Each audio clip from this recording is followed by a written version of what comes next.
পুরো বিষয়টি ঘটেছে হচ্ছে মমতা বন্দ্যোপাধ্যায়ের নির্দেশে এবং তার অনুপ্রেরণায় এবং স্থানীয় মানুষ না, এরা মানে চিহ্নিত তৃণমূল নেতা, তৃণমূল কর্মী এবং যেভাবে একের পর এক কেন্দ্রীয় এজেন্সির উপর আক্রমণ হচ্ছে, পশ্চিমবঙ্গকে মাঝে মাঝে আমাদের মনে হচ্ছে যে আফগানিস্তানে পরিণত হয়ে গেছে। এবং আমার মনে হয় কেন্দ্র সরকারকে এবং কেন্দ্রীয় এজেন্সিগুলোকে এবং বিচার ব্যবস্থাকে খুব তাড়াতাড়ি হস্তক্ষেপ করা উচিত, নচেত পশ্চিমবঙ্গ আগামী দিনে ভারতবর্ষের অঙ্গরাজ্য থাকবে না সেটা নিয়ে কিন্তু প্রশ্ন উঠে যাচ্ছে এবং বারবার দেশ বিরোধী শক্তির সাথে তৃণমূল কংগ্রেসের কিন্তু নাম জড়িয়ে যাচ্ছে। এটা অত্যন্ত চিন্তার বিষয়। কেন্দ্রীয় নির্বাচন কমিশনকেও এই দল সম্পর্কে ভাবা উচিত। এনআইএ এখন কি করছে?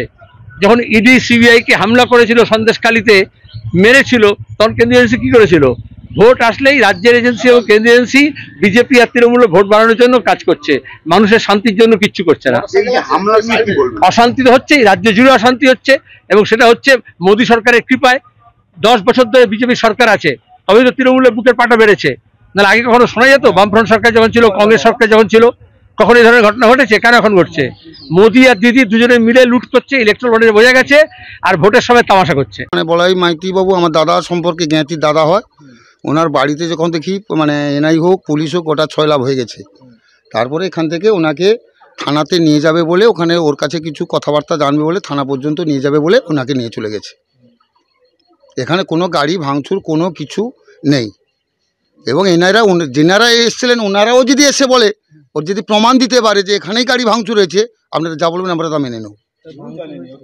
আমরা কেউ জানি না, আমাদের গ্রাম কেন পাড়া কেন কেউ জানে না, এমন অতর্কিতভাবে ওনারাই এসছে।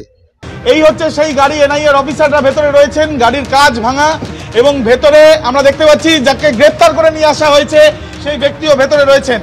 এবং এই যে ঘটনা রয়েছে সেই ঘটনার পরিপ্রেক্ষিতে তুমি জানো যে আজকে এনআইএর উপরে যে হামলার ঘটনা, সেই হামলার ঘটনায় পুলিশ লেখা গাড়ি, নীল বাতির গাড়ি এবং সেই গাড়ির সামনের কাঁচ ভাঙা, সরাসরি সেই ছবি আমরা দেখছি। এবং ভেতরে অভিযুক্ত যাকে নিয়ে ইতিমধ্যে এনআইএর অফিসাররা নিউ টাউনে এনআইএর যে দপ্তর, সেই দপ্তরের ভেতরে প্রবেশ করছেন। এবং এই যে ঘটনা ঘটেছে, ঘটনার পরিপ্রেক্ষিতে লিখিতভাবে অভিযোগও তারা ইতিমধ্যে করেছেন নিউ টাউন, ইতিমধ্যে তারা করেছেন ভূপতিনগরে। এবং ভূপতিনগরে যে লিখিতভাবে অভিযোগ হয়েছে সেই অভিযোগের ভিত্তিতে তদন্ত শুরু করেছে পুলিশ। এবং মনোব্রত বলে যে একজন অভিযুক্ত, যার বাড়ির সামনে এই ঘটনা ঘটেছে বলে পুলিশের দাবি, সেই দুজন ব্যক্তি যাদেরকে ইতিমধ্যে আটক করা হয়েছিল এবং গ্রেপ্তার করে নিয়ে আসা হয়েছে বলে এনআইএ সূত্রে আমরা জানতে পারছিলাম, তাদেরকে এই হচ্ছে সেই ছবি, সরাসরি দিব্যেন্দু সিংহ আমার ক্যামেরা পার্সন দেখাচ্ছে সেই ছবি। দুজনকে নিয়ে এনআইএ তরফ থেকে ইতিমধ্যে এনআইএর অফিসে প্রবেশ করছে এনআইএর টিম। দেখো একেবারেই আমরা দেখছি যে এনআইএর ফোর্স তারা এসে পৌঁছেছে।